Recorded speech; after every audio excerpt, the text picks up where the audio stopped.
What happens to human beings before, during, and after the process called death?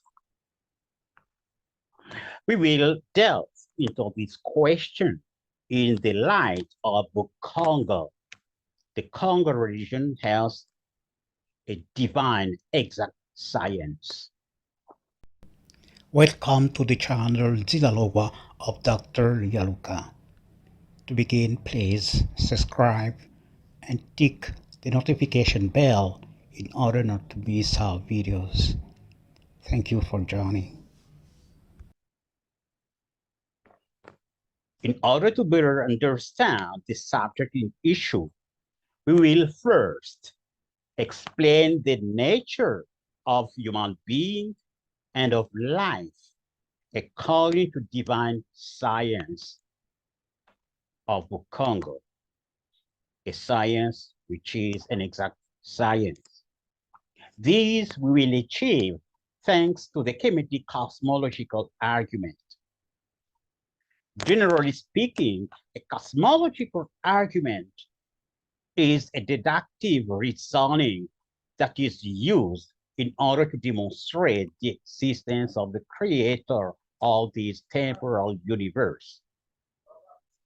In this wise, and has used in Western scholarship, the cosmological argument is always a failure. Philosophers and theologians happen to prove the existence of a creator, but they cannot prove that that creator is the Most High, as it is mistakenly taught in Western theology. Western theology claims that the Most High is the creator, but cannot prove it through the cosmological argument. The particular nature of the chemical cosmological argument is that contrary to the use of the cosmological argument in the West, this argument extends into a natural systematic theology. It states all the essential doctrines of a religion leading to salvation, a solar religion. For the sake of this video, the chemical cosmological argument can summarily presented in this way. Has an aggregate of individualities, this temporal universe is an individual one, and therefore it is the work of an individual creator. The individual nature of this creator implies the existence of other similar entities that are at least potentially creative. They may not yet created their universes. This is not important. The important thing is that they exist. So we have effective and potential creators, provided the hypothesis that each creation exists in its creator. We are going to prove this hypothesis later. There is an entity that includes all the deduced creators, and that entity is the greater possible being, because any imaginable universe will exist in its creator, and the creator will exist in this entity. So this entity is the greatest possible being, therefore it is God, the Most High. Thus, God must be absolutely indivisible and absolutely immutable. If he were not, then there might be a principle of his divisibility and of his mutability. And that principle must be greater than God. That is, greater than the greatest possible being, which is impossible. Therefore, God is absolutely immutable and indivisible. All reality is in God. Because if there were a reality outside of God, that reality added to God will result in an entity greater than God, which is also impossible. So all reality is in God. Now the question is, where is our temporal universe in relation to the Most High? We know that it is in the Creator by hypothesis, but now in relation to God the Most High, it cannot be in the Most High, because if it were, then at the moment of creation, something in God went from non-existent to existent, which means that God has changed, which is impossible because God is absolutely immutable. It cannot be outside of God, because if it were, then added to God, it would result in an entity greater than God, which is also impossible. Then you wonder, where is our temporal universe? Now, let's suppose we are in a hall and a speaker announced, Mr. X, who is in this hall, has a car, but his car is neither in the hall nor outside of the hall. The answer is that his car is in his mind, in his consciousness. So the temporal universe, being neither in God nor outside of God, is in the temporal consciousness of its creator. And that is the proof of the validity of our hypothesis.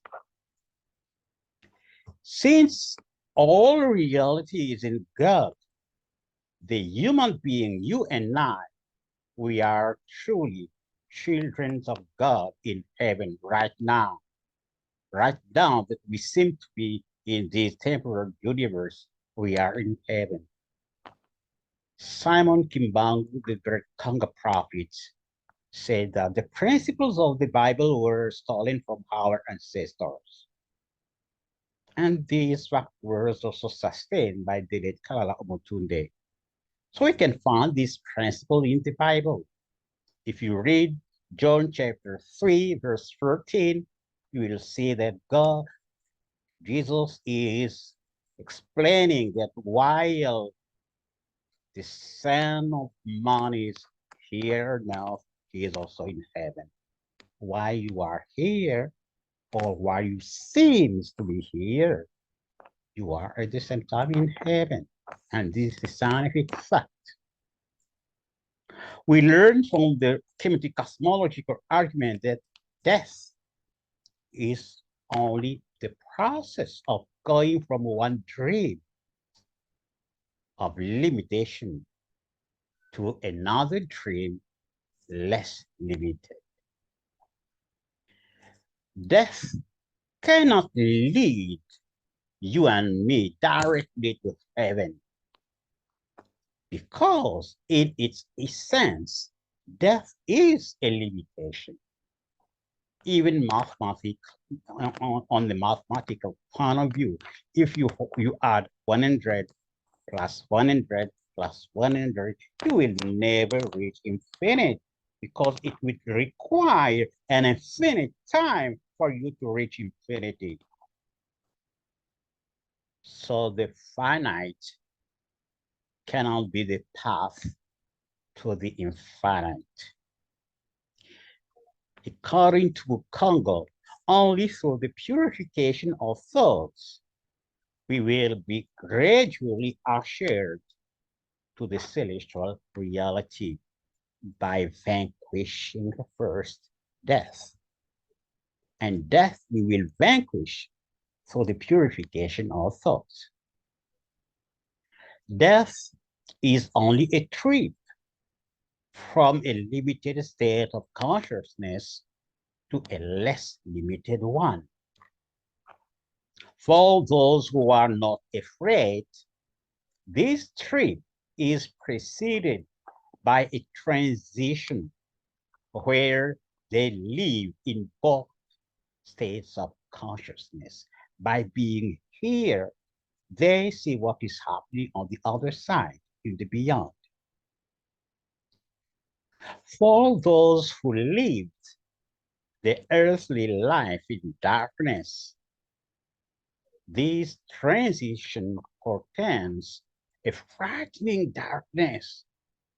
All the threats of those who await them in the beyond for a redress of the injustices recede from the dying. I know a true story of an old man who abandoned the religion of our ancestor and was engaged in a Western religion where he was told that after death, everything ceases up to the next coming of Christ. And when he reached the point of dying, he was overcome by fear, the fear of the unknown. What will happen to me? The sister of this man, who was in the ancestral tradition, understood the situation. She came to him and said, "Why are you afraid? Be calm, look earnestly, and you will see Uncle such and Uncle such in the beyond waiting for you." He calmed himself, he looked, and he saw them, and he went in peace. At the last minute, he understood that the religion of the ancestor is true. As to those who abide in light here, who abide in the purification of their thoughts, or in the obedience to the ethical norms established by the illuminated ancestors, they witness the welcome of the kings who are in the beyond. And the Bible confirms this, or the Bible says the same. Speaking of the death of Isaiah, we can read in Genesis chapter 35, verse 29, and Isaac gave up the ghost and died and was gathered unto his people. Where? In the beyond. After having crossed the line called death, the dead keeps on seeing those he left here. In most cases, he will even attend his burial, though those who bury him don't always realize his presence. For the wise African people, it is the time to remind him to not forget the message to be brought to those in the beyond. Because dazzled by the glory of the new dream, he can forget us.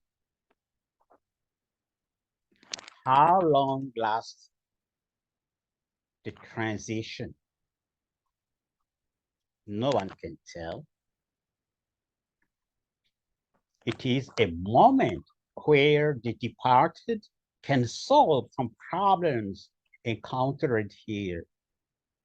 I know a true story of two initiates of Dilalowa. Dilalowa is our initiatory academy, the academy, modern academy of African traditional spirituality. A woman and a man, upon their passing, the woman found first a job for his grandson, who was jobless for many years. And the man found the job for his son, and this they did before going higher. The dead doesn't in reality need our tears. No, what he needs, is our prayers. Because the transition is also an unstable period where the dead can be captured by the witches which are here and reduced to slavery. After the burial, a very long trip ensues that will lead the dead to his community in the beyond. It is like you and I making a trip from infancy to adulthood that will portend years of walking for our limited senses. But for the ethereal sense of the dead, it is not. In conclusion, death is not the cessation of life. It is rather a trip from this limited state of consciousness to a less limited one. Death needs not to be a frightening experience for those who live a life of purity and of obedience to the illuminated ancestors. And what the dead needs of us is not our tears, but our prayers for him to find himself in light. Thank you. If you enjoyed this video, please like it and share. More on this subject can be found on my books available at Amazon.